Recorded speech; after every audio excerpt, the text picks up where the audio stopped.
tudo bem? Espero que sim. No vídeo de hoje nós vamos estudar sobre o Armagedon, tá bom? A Batalha de Armagedon.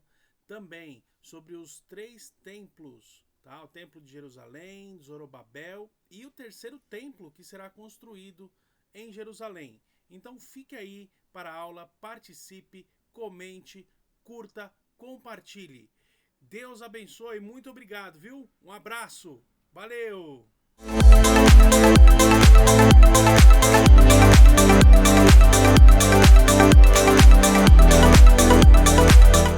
Sobre a segunda vinda, eu quero aqui abrir um parênteses, tá bom? Então, eu quero abrir um parênteses aqui e nós vamos falar, então, sobre os templos, tá bom? E antes de a gente iniciar a aula, ditamente falando, nós vamos orar a Deus, pedir a direção de Deus para a nossa aula. Pai, obrigado por esta manhã, obrigado por este dia.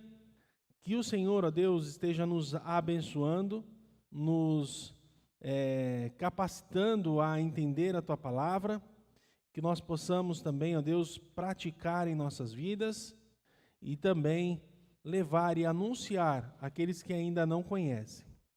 Pai, abençoe aqueles irmãos que estão a caminho, que o Senhor esteja ajudando e protegendo o caminho deles para que eles possam chegar em segurança.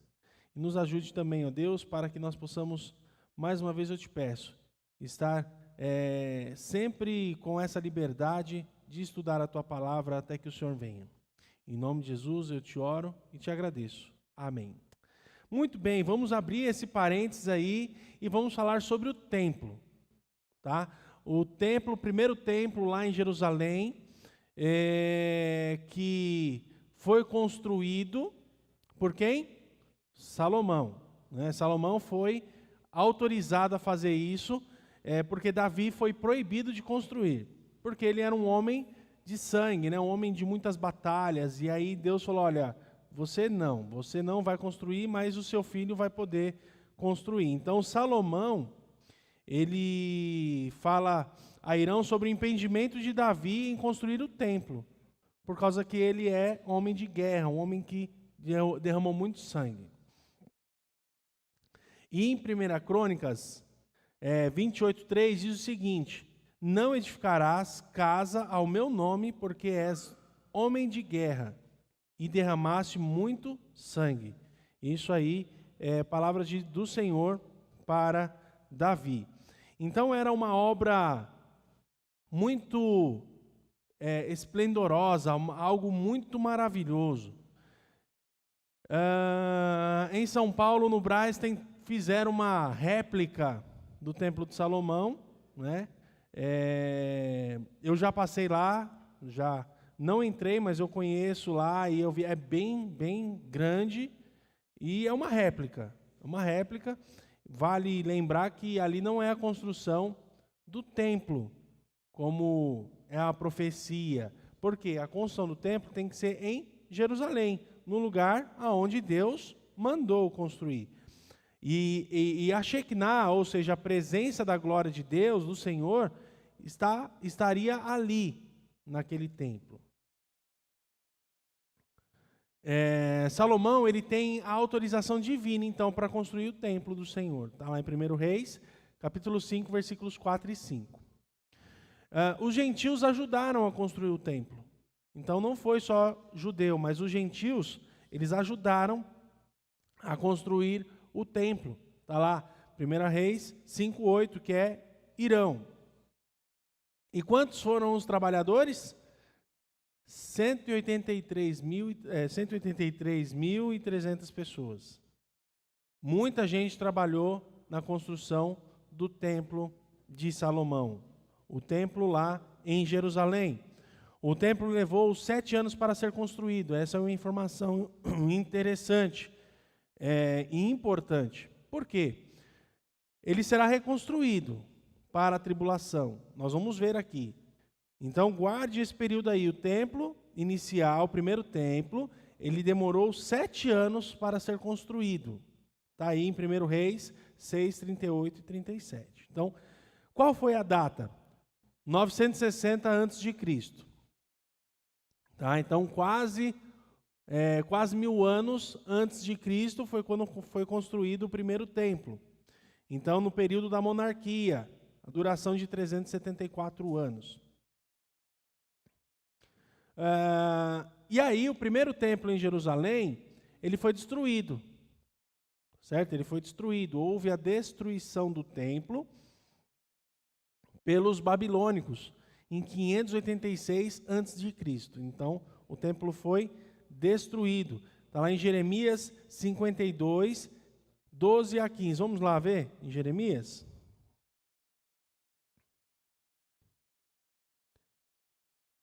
Jeremias 52, 12 a 15. Diz assim a palavra: No décimo dia do 5º mês, no 19º ano do rei Nabucodonosor, rei da Babilônia, um homem chamado Nebuzaradã, comandante da guarda imperial, que servia o rei da Babilônia, invadiu Jerusalém e incendiou a casa de Yahvé, ou a casa do Senhor, o templo do Senhor e o palácio real, como também todas as casas de Jerusalém, incluindo edifícios públicos e as belas casas de pessoas importantes na cidade. E o exército babilônico, sob o comando deste capitão da guarda imperial, colocou abaixo todos os muros em torno de Jerusalém. Nebuzaradã expatriou para a Babilônia como cativos alguns dos mais pobres e o povo que restou na cidade, juntamente com o restante dos artesãos, outros operários e aqueles que previamente havia passado para o lado do rei da Babilônia. Então, houve a destruição com o fogo da cidade inteira, inclusive o templo. É interessante que nós vamos ver também hoje sobre a motivação das pessoas contra o povo de Deus, né? Contra o povo de Deus. E nós vemos que a história conta isso. Então, aquela briga incessante na mesma região. Então, foram 70 anos de cativeiro na Babilônia. Então, eles foram levados cativo para a Babilônia para ser escravos, num trabalho escravo e tudo mais, como nós lemos aqui em Jeremias. E também está lá em Daniel 9, 1 e 2. Tá bom? Então, houve o exílio babilônico aí, 70 anos. E aí veio o segundo templo, que é o templo de Zorobabel, 516 a.C. Esse templo, Zorobabel, ele decidiu reconstruir o templo, né?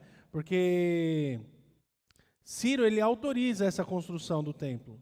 Então, esse templo estava sob o domínio dos gentios. Esdras, capítulo 1, versículos 1 e 2 e 7, aonde está falando sobre o domínio dos gentios no templo. E aí, mais uma vez, sendo reconstruído o templo. Os sacerdotes, eles edificaram o altar. Então, Esdras 3, 1 a 3, fala sobre a edificação do altar. E aí a obra, ela começa no versículo 3, 8. Então, eles iniciaram com o altar e aí começaram a obra. A construção e dedicação do templo está lá em Esdras 6, 14 a 16. Mas ali ainda mostra que os gentios é quem constrói o templo. Qual é a diferença de gentio e judeu?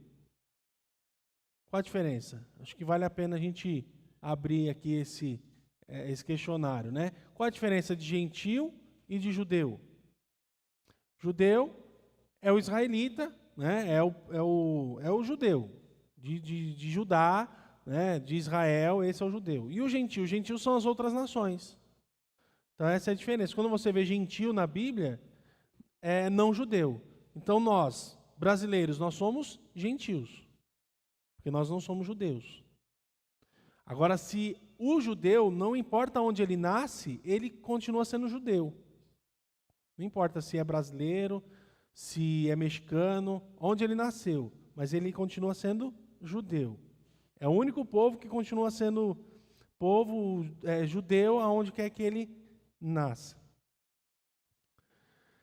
E aí, a ampliação, Herodes ampliou o segundo templo, né? E aí vem o Império, né? O Império Romano com a sua águia e ampliando, porque é uma questão de imponência, de poder. Ali o templo se torna algo que marcasse ali como poder, porque o Império Romano ele dominou mesmo a região. Mas aí veio a destruição do segundo templo pelos romanos também, em 70 depois de Cristo. E aí eles tiraram as coisas, né?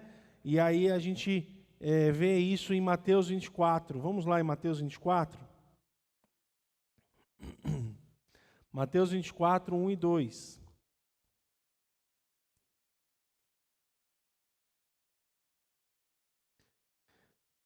Então, Jesus saiu do templo e, ao caminhar, seus discípulos chegaram mais perto dele para lhes apontar as construções do templo. Ele, entretanto, lhes observou: estais vendo todas essas coisas? Com toda certeza, eu vos afirmo que não ficará aqui pedra sobre pedra, pois que serão todas derrubadas. Então, haveria a destruição do templo. Jesus Cristo, ele informou isso, aconteceu 70 anos, no ano 70 depois de Cristo. Tá? E aí, o que aconteceu depois? O Domo da Rocha foi construído no local do templo. Olha que interessante aí, ó. Vocês estão vendo uma foto do Domo da Rocha, que é a mesquita árabe. Por que isso aconteceu? Porque os árabes também consideram ali aquele pedaço de terra como a Terra Santa, tá? Como a Terra Santa, como a diáspora judaica também, né? Com aquela região, com aquela terra, aquela localização geográfica. E interessante que eu estava vendo aqui, estudando aí também essa semana, e eu tive acesso a uma informação que eu não tinha antes. Então a gente sempre está aprendendo, né? Sempre está aprendendo. E antes desta construção, antes de tudo isso acontecer aqui, teve um líder judeu que, entre aspas, liberou ali o domínio dos árabes para que eles pudessem construir a mesquita, para que eles dominassem, para que ele ficasse sob o domínio dos árabes. E justamente naquele período, o judeu podia brigar e falar: não, é meu e você não vai construir. Mas o poder bélico do judeu de Israel era bem menor do que o dos árabes. Então eles poderiam ficar eternamente sem. Perdeu, perdeu. Então foi algo estratégico, porque depois disso, o judeu ele podia chegar ali para as suas orações baseado em escolta armada mesmo. Então o exército judeu poderia ir escoltando as pessoas. Depois de um tempo, essa escolta pôde ser diminuída porque tinha um horário estabelecido, mas depois foi liberado os horários e agora está muito mais flexível essa questão do acesso. Então o acesso está mais livre para ambos os povos orarem e adorarem ali naquele momento, naquele local. E tudo isso mostra que as coisas estão acontecendo para que se construa o templo, que é o que a gente vai falar agora do terceiro templo. Tá? que é o templo da tribulação. Lembra que eu falei aqui dos 7 anos?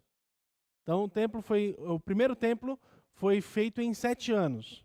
Nós não sabemos se o terceiro templo será em 7 anos também. Mas o fato é que o anticristo, ele precisará do templo construído para se assentar no trono, para se assentar e ser adorado como Deus. Ele vai se passar por Deus e para ser adorado como Deus no santo templo de Deus, no templo do Senhor. E o templo do Senhor é o templo que ele escolheu e deu as dimensões para a construção onde Salomão ele construiu. Então, o Sidur, que é o livro de orações dos judeus, então a construção do templo está no radar do judeu. Está no radar do judeu. Esse templo será construído. E no Sidur, que é o livro de orações do judeu, diz o seguinte na página 40. Seja do teu agrado, eterno nosso Deus e Deus de nossos pais, que edifiques o santuário, ou seja, o templo, brevemente em nossos dias, e nos faça participar da tua lei. E lá servir-te-emos com temor, como nos dias antigos e como nos anos passados. Então, está no radar do judeu, e eles têm esse livro, esse Sidur, que é o livro de orações. Eu já tive contato, então, eles têm oração para tudo. Até para ir ao banheiro. Quando eles vão no banheiro, eles têm ali a oração agradecendo por todos os orifícios funcionando, tudo certinho. Por quê? Eles agradecem tudo. Eles agradecem por tudo. É interessante isso. E nós devemos agradecer por tudo também, né? A gente acaba deixando passar, né? Deixando passar. Igual a música hoje, o louvor hoje, né? Que nós devemos agradecer por tudo. Agradecer pela chuva, né? Por tudo. E um instituto do templo que foi criado em 1987 pelo rabino Israel Ariel está localizado no bairro judaico da cidade murada de Jerusalém, perto do Muro das Lamentações. Então, é o muro ocidental para os judeus. O trabalho do instituto do templo é levar os judeus à percepção de que o templo é o centro da vida judaica e constitui uma conexão viva entre o povo de Israel e o seu Pai Celestial.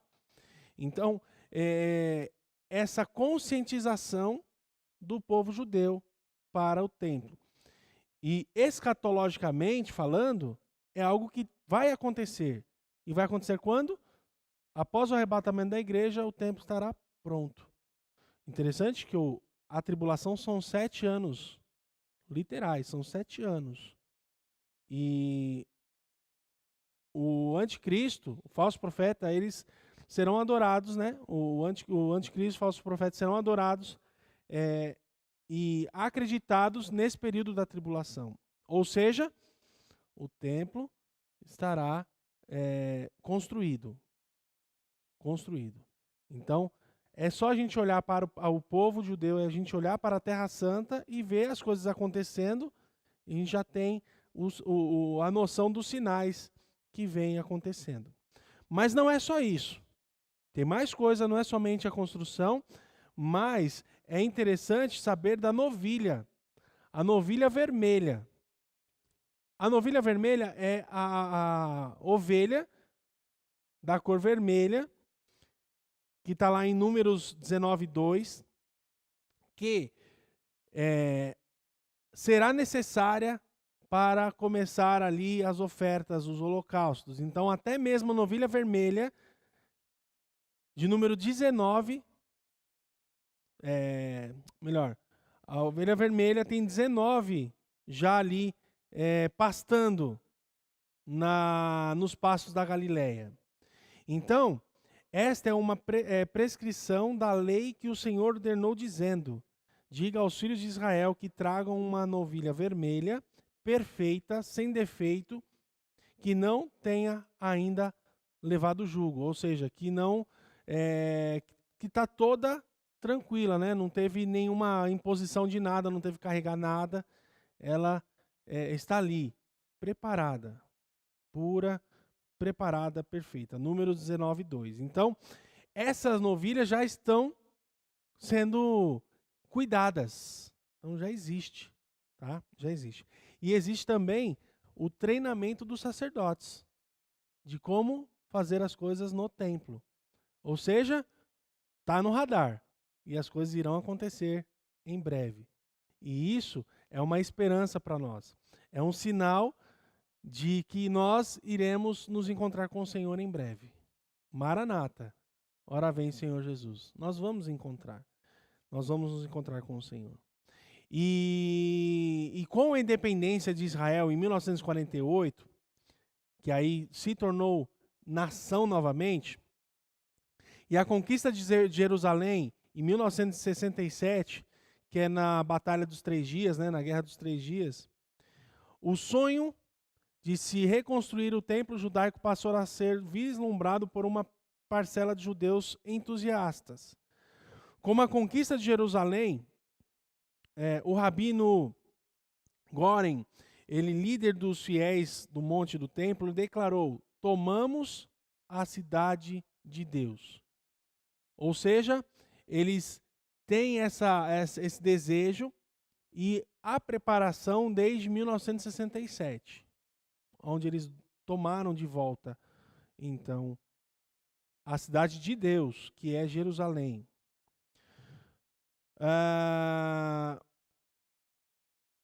Olha aí, a grande decepção após a surpreendente vitória de Israel na Guerra de 6 Dias ocorreu no sábado, dia 17 de junho de 1967, quando eles retomaram. Quando o ministro da Defesa entrou na mesquita para uma reunião histórica, num gesto de boa vontade, onde ele se assentou-se no tapete de oração com 5 líderes do Conselho Muçulmano Supremo e devolveu o controle administrativo sobre o monte do templo para os jordanianos. Então, eles estão no controle, como eu disse aqui no começo.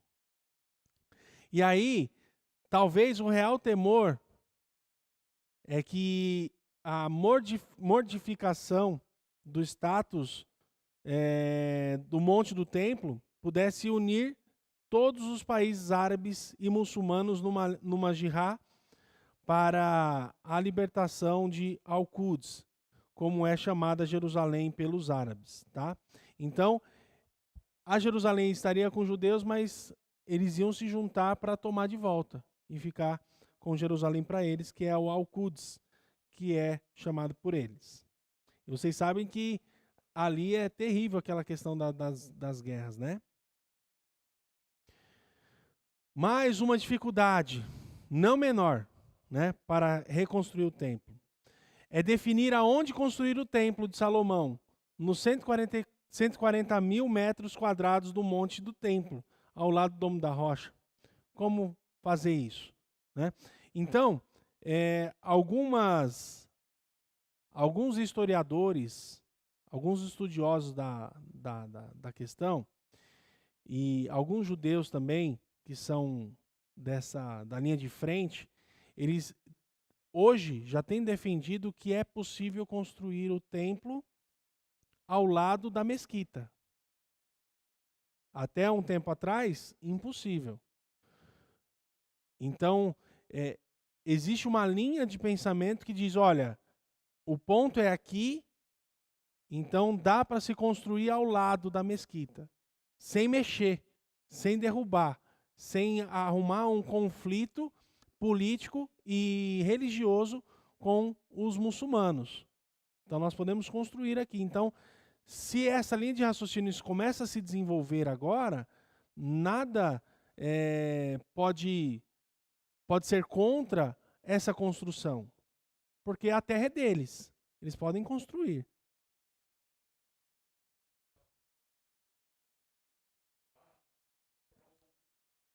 Isso. Ali nós temos o Muro das Lamentações, aqui embaixo, bem embaixo mesmo. É o muro do templo. Tá em cima, tá no lugar. Então, mas só que ali, ó, o templo, onde a mesquita está, ali é o átrio do templo. Entende? Então, ali é a região do templo, porque é grande. São 140 mil metros quadrados.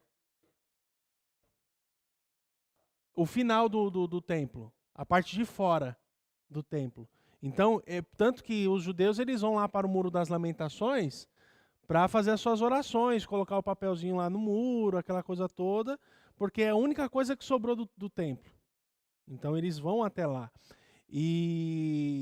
Mas aí, hoje existe essa linha de pensamento onde eles estão já acreditando que dá para construir sem mexer na mesquita. Olha só, que interessante, né? E aí eu vou falar também do quarto templo. E por que existirá um quarto templo? Por quê? De acordo com essas informações, e de acordo com essa linha de raciocínio que vem surgindo e que tem ficado muito forte sobre a construção sem mexer na mesquita, obviamente que não é o lugar correto, tá? Mas eu vou falar daqui a pouco. A escatologia do Novo Testamento. A escatologia do Novo Testamento sobre a possível construção de um terceiro templo judaico em Jerusalém está inferida em pelo menos 3 porções proféticas, sendo elas Mateus 24, 15 e 16, que é a profética do Senhor, né, o Sermão do Monte ali naquele trecho profético, 2 Tessalonicenses 2, 3 e 4 e Apocalipse 11, 1 e 2. Junta-se a elas a porção de Daniel, 9:27, 11:31 e 12:11. Então, além do Novo Testamento, existe a base de Daniel, das 70 semanas de Daniel, onde ele mostra aí a profecia sobre o que irá acontecer no final dos tempos. O apóstolo Paulo ele fala também da manifestação do anticristo como o homem do pecado e o filho da perdição, querendo ser adorado, e para isso ele se opõe e se levanta contra tudo que se chama Deus ou se adora, de sorte que se assentará como Deus no templo de Deus, querendo parecer Deus. 2 Tessalonicenses 2, 3 e 4. Então, aqui está uma representação interna do templo. Então, é algo muito grande, muito grande. Então, haverá necessidade escatológica de ter o templo. Isso é fato. Existe a necessidade. E por isso o terceiro templo é também conhecido como o templo da tribulação, o templo do anticristo, conforme João em Apocalipse disse. E haverá um templo com um altar e adoração construído pelos judeus ortodoxos para o período da tribulação. Apocalipse 11, 1.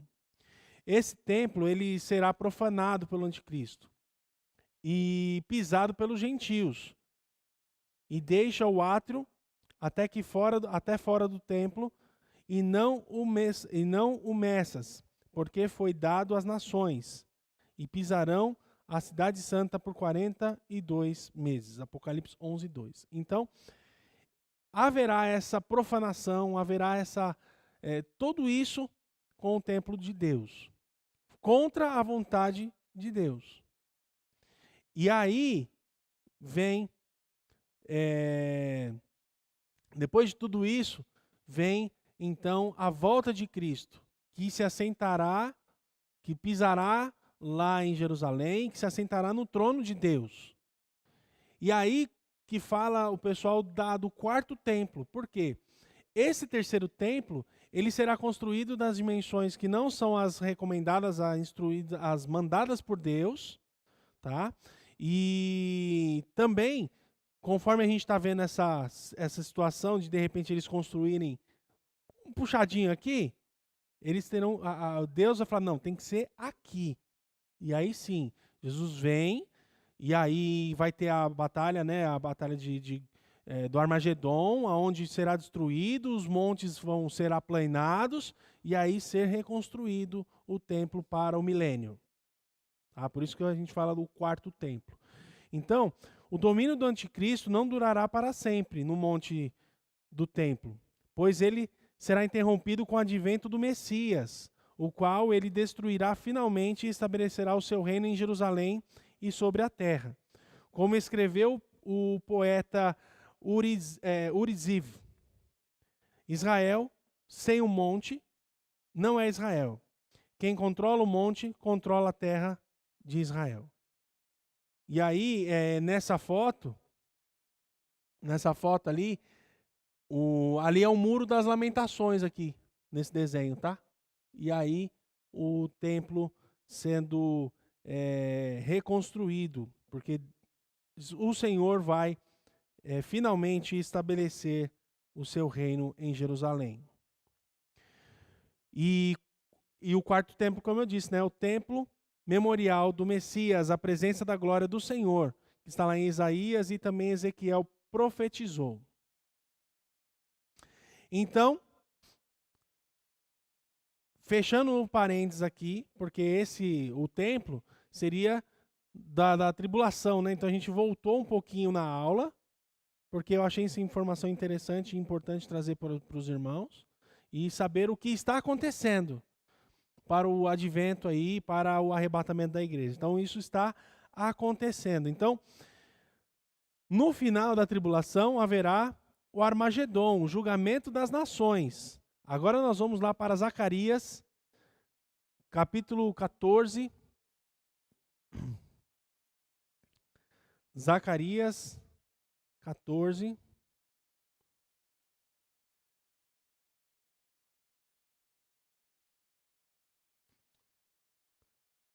O Zacarias, de vez em quando, ele foge da minha Bíblia.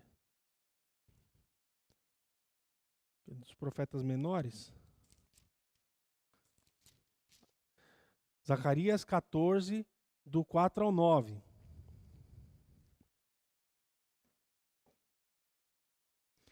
Naquele dia, os seus pés estarão sobre o Monte das Oliveiras, a leste de Jerusalém. E o monte se dividirá no meio, do oriente para o ocidente, e haverá um vale muito grande. E na metade do monte será retirado para o norte, e outra metade para o sul. Fugireis pelo meu vale entre os montes, porquanto ele se estenderá até Azel. E fugireis no mesmo modo como fugistes de diante dos terremotos, no dia de Urias, rei de Judá. Então o Senhor e o meu Deus virá com todos os seus kadoshs, ou seja, os seus santos. Versículo 6. E naquele dia não se sentirá calor, nem frio, nem geada, mas será um dia único, um dia definido e bem conhecido de Deus, no qual não haverá separação entre dia e noite, porquanto, mesmo após o pôr do sol e durante o anoitecer, a claridade permanecerá. Naquele dia, águas puras e correntes fluirão de Jerusalém. Metade delas para o mar do Oriente, o Mar Morto, e a outra metade para o Ocidente, isto é, o Mediterrâneo. E isto se dará tanto no verão como no inverno. O Senhor será o rei de toda a terra. Naquele dia haverá um só Senhor, e o seu nome será o único nome. Então, Zacarias profetizando ali aquele período, o julgamento das nações, aonde o Senhor vai reinar. Jesus também no seu sermão profético, lá em Mateus 25, 31 a 46, ele fala a mesma coisa. E João, ele detalha isso em Apocalipse 16, 16 e 19, do 11 ao 21, que a gente já estudou nas semanas anteriores. Então, é interessante que essa guerra, ou campanha do Armagedon, os reis da terra de todo o mundo serão reunidos pela atuação da trindade do inferno para a chamada peleja do grande dia do Deus Todo-Poderoso. Apocalipse 16, 14. Então, eles serão unidos, os reis da terra, os reinos, os povos, para essa peleja, para essa batalha. E esse ajuntamento das nações da terra acontecerá num lugar chamado Armagedon. Vamos lá para Apocalipse 16, 16?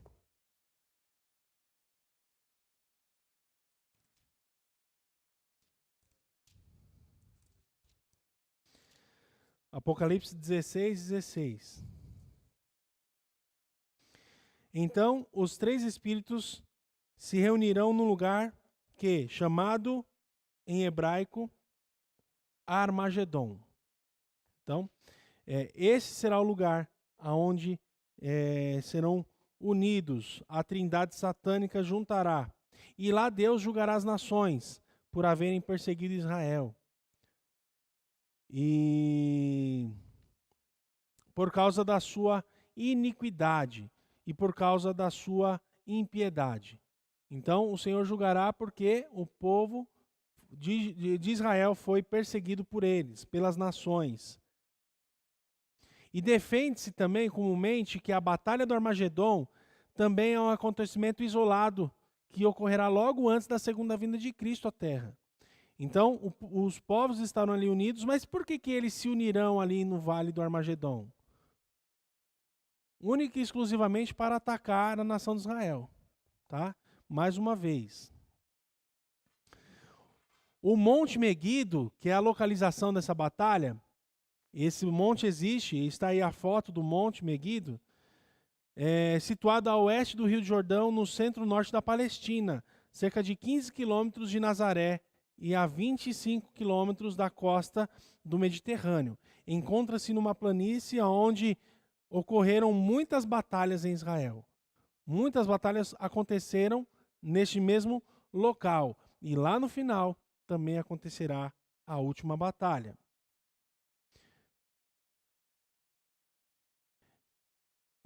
E quais serão os participantes dessa batalha? Primeiro, a Federação dos 10 Reinos, sob a liderança da besta, que constitui a forma final dos 4 grandes impérios mundiais. A Federação do Norte, que é a Rússia e seus aliados. Os reis do leste, que são os povos asiáticos, além do Eufrates.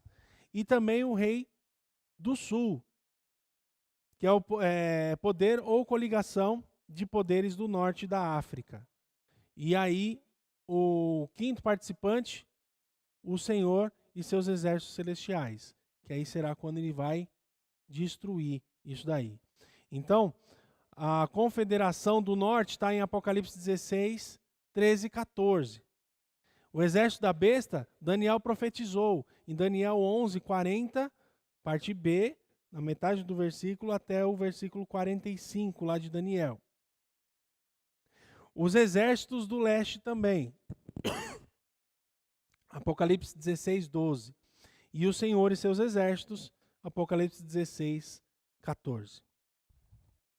Tudo bem, gente? Tudo certo? Sei que é bem teórico, né? Então, se eu estiver indo muito rápido, vocês, espera um pouquinho aí, deixa eu entender. Tudo bem? E aí o ataque das batalhas. Embora a hostilidade dos 4 primeiros seja uns contra os outros e contra Israel, Zacarias 12, 2 e 3 e também o 14, 2, particularmente contra o Deus de Israel, que eles lutam. E aí nós temos esse monte de versículo aí. Salmos 2, 2, Isaías 34, 2, Zacarias 4, 3, Apocalipse 16, 14, 17, 14, 19, 11, 14, 15, 19 e 21. Vamos voltar lá para Zacarias?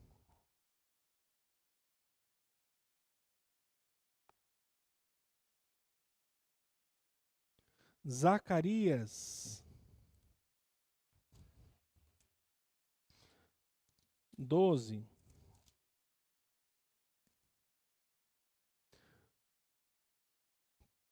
2 e 3. Eis que farei de Jerusalém uma taça que embriaga todos os povos ao meu redor e também Judá, durante o cerco contra Jerusalém. Naquele dia, farei de Jerusalém uma pedra pesada para todos os povos. Todos os que tentarem movê-la serão gravemente feridos. Todas as nações da terra se reunirão para combatê-la. Versículo 2 do capítulo 14. Portanto, ajuntarei todas as nações para a luta contra Jerusalém. A cidade será tomada, as habitações serão saqueadas e as mulheres violentadas. Metade da cidade será sequestrada e levada para o cativeiro. Contudo, o restante do povo não será exterminado da cidade. Então, a profecia de Zacarias está próximo do seu cumprimento. E aí, analisando essa batalha de forma fria, nós observamos os seguintes resultados. Primeiro, os exércitos da Confederação do Norte serão destruídos pelo Senhor. Os exércitos da besta do leste também são destruídos pelo Senhor na segunda vinda. A besta e o falso profeta são lançados no lago de fogo. Apocalipse 19, 20. Incrédulos são eliminados de Israel. Zacarias 13, 8. Aproveitar que já está em Zacarias aqui. 13, 8. Em toda a terra, 2/3 serão ceifados e perecerão. Todavia, a terça parte permanecerá, avisa o Senhor. E os crentes, eles são purificados graças a essas invasões, que está lá em Zacarias 13, 9. Farei passar essa terceira parte pelo fogo e a purificarei, como se purifica a prata, e a provarei como se prova o ouro. Essa gente invocará o meu nome e eu ouvirei e direi: eis aí o meu povo. E ela exclamará: o Senhor é o meu Deus. E interessante que aqui, nessa versão, quando fala em Deus, a palavra original aqui no hebraico é Elohim. E Elohim é Deus no plural, representa a trindade, a triunidade de Deus. Igual está lá em Gênesis 1:1, Bereshit bara Elohim. No princípio, criou do nada Deus. E esse Deus Elohim é deuses. Tá? Mas é Deus representado na figura do Deus Javé, do Deus Jeová, que é o único. Único, 3 em 1. Tá? Então Elohim significa essa junção dos três. Então aqui é a presença completa de Deus. E Satanás é preso.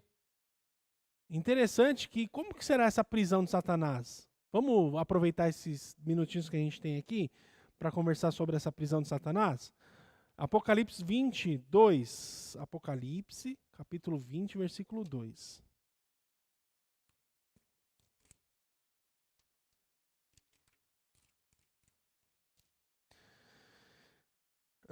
Versículo 1 e 2. Então observei que que desceu do céu um anjo com a chave do abismo e uma grande corrente na sua mão.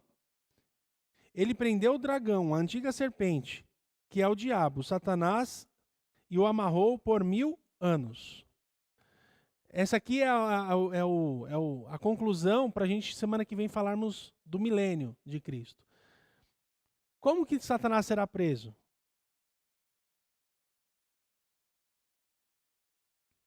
A Bíblia fala que é concorrente, né, no abismo, vai trancar lá a chave. E interessante, né? Como que a gente pode pensar algo desse tipo que é espiritual? O anjo é espiritual, Satanás é espiritual, porque ele é um anjo caído, mas só que a corrente, a chave é física. Então, também é espiritual, tá? Nós não sabemos como será, mas o fato é que nessa figura de linguagem, porque João ele fez muita essa questão de figura de linguagem para passar aquilo que ele estava vendo. E ele viu Satanás preso por 1000 anos. Então, o fato é que mesmo com a figura de linguagem, existe a verdade, que Satanás será preso. E por que ele será preso por 1000 anos? Haverá morte no milênio? Quem entrará no milênio? Como será o milênio? Como que será o fim do milênio? O que acontecerá no milênio? Tudo isso nós vamos ver semana que vem. Tá? Então nós vamos falar sobre o milênio semana que vem.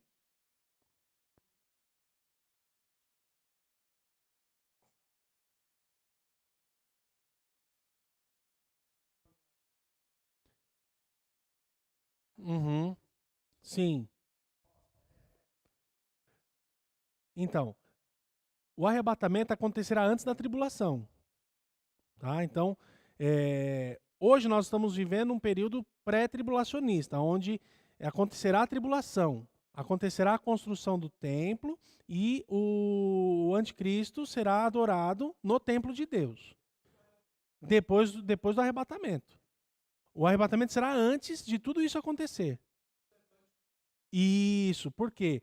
Em Tessalonicenses fala que antes que isso aconteça, então acontecerá antes que o anticristo se revele, existirá o arrebatamento da igreja. Algo que prende isso é o Espírito Santo. E o Espírito Santo com a igreja. Então será arrebatado. E aí acontecerá no céu, acontecerá as bodas do Cordeiro, o tribunal de Cristo, as bodas do Cordeiro. Enquanto isso, a tribulação está rolando solta aqui na terra. Tá? Esse daí foi a primeira aula que nós tivemos nesse assunto. Foi a primeira aula, mas tem lá gravado, mas sempre é bom a gente reforçar. Então, vamos lá. Deixa eu trazer aqui o nosso mapinha. O nosso mapinha tá lá. Ó. Só para a gente retomar. Olha lá. Então, primeira era da igreja. Da igrejinha ali é a igreja. Aí vem o arrebatamento. No arrebatamento, no céu, tribunal de Cristo e as bodas do Cordeiro. Na terra, o período da tribulação. 7 anos de tribulação, 3 anos e meio, grande tribulação, 3 anos e meio. Dividido no meio, onde a gente viu os ais, as taças, tudo mais. E aí, hoje nós falamos do Armagedon, que acontecerá, eu fico grande ali por causa da palavra, né? Mas acontecerá quando Cristo voltar. Então, acontecerá o Armagedon e tudo no mesmo momento, onde as nações contra a nação, que Jesus Cristo fala lá em Mateus 24, nação contra nação, e aí virá o fim. Aí Jesus Cristo vai voltar, vai estabelecer o reino dele, e é onde vai iniciar o milênio, que a gente vai estudar semana que vem. Tudo bem? E todos os textos, os versículos das aulas estão já nos materiais, que eu também disponibilizo os materiais que a gente já usou, tá? É só mandar um WhatsApp para mim e a gente disponibiliza. E aí, semana que vem nós vamos falar sobre o milênio e Gog e Magog, que é a batalha final, no final do milênio. Então, voltando lá a Satanás, né, que estará, por que Satanás estará preso? Interessante que o homem, ele não precisa de Satanás para ser mal. Sabe por quê? No final do milênio, o homem vai se rebelar contra Jesus, sem a influência de Satanás, porque a besta e o falso profeta já teria sido lançado no lago de fogo. E aí depois Deus vai soltar Satanás, e aí sim, aí vai exterminar de vez e acabar com a história. Tá? Então semana que vem nós vamos falar sobre o milênio. Tudo bem? É um assunto muito legal, um assunto muito interessante, desafiador, tá bom? Então não esqueça, semana que vem estaremos juntos para estudarmos. Então, por isso que Satanás será preso, tá? Para mostrar para a humanidade que a humanidade é ruim sem Satanás. Então, não querendo ser o advogado do diabo, Mas muita coisa a gente coloca a culpa nele, mas é culpa nossa. O camarada foi lá, caiu em pecado. Não, foi Satanás. Não, foi ele mesmo. Foi a concupiscência, foi o desejo desenfreado da carne que fez com que ele pecasse. Não foi Satanás. Não é querendo ser advogado do diabo, mas muita coisa é responsabilidade nossa. Então nós temos nossa responsabilidade no erro, tá bom? Deus abençoe. Semana que vem, então, vamos falar sobre o milênio.